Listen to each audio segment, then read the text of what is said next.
Bien-aimés du Seigneur, depuis le mercredi dernier, nous avons entamé en Église un cheminement de 40 jours qui nous mènera peu à peu vers la victoire de la vie sur la mort.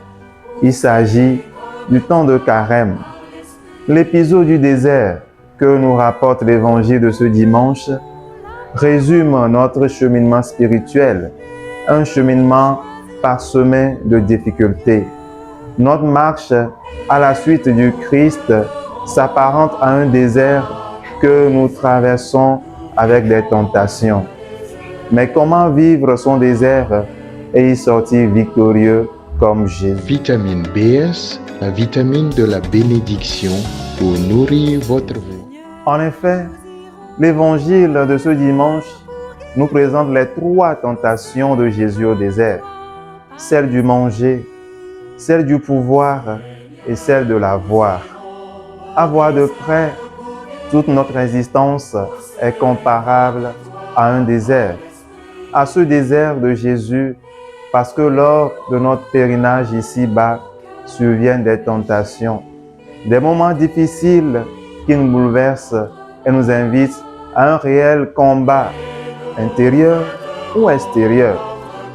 Face à ces 3 réalités, c'est-à-dire le manger, le pouvoir et l'avoir, l'être humain semble vite perdre tout le sens du bien. L'amour du pouvoir, l'amour de l'avoir, l'amour du bien à emmagasiner, à acquérir, l'amour du luxe.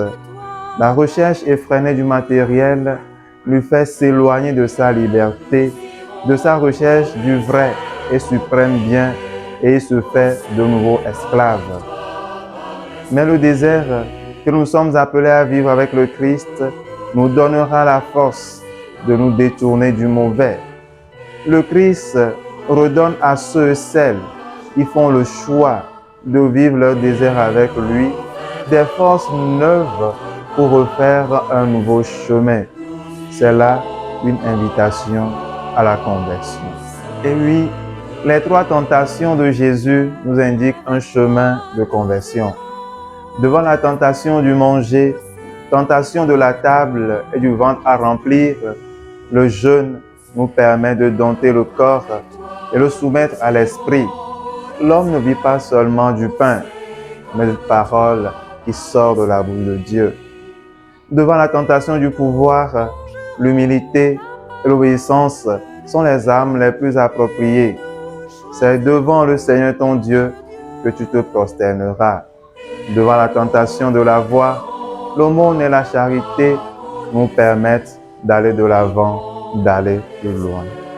Mais pour qu'advienne dans nos vies, sur cette terre donc, cette conversion qui est une victoire du bien sur le mal, il nous faut vivre nos déserts avec foi, comme des lieux de rencontre avec le Dieu des victoires. Il nous faut affronter les tentations avec beaucoup de sérénité et surtout, il nous faut s'armer de la parole de Dieu. C'est par elle que le Christ, notre maître et modèle, a vaincu Satan au désert. Je vous souhaite un très bon temps de carême, un bon dimanche.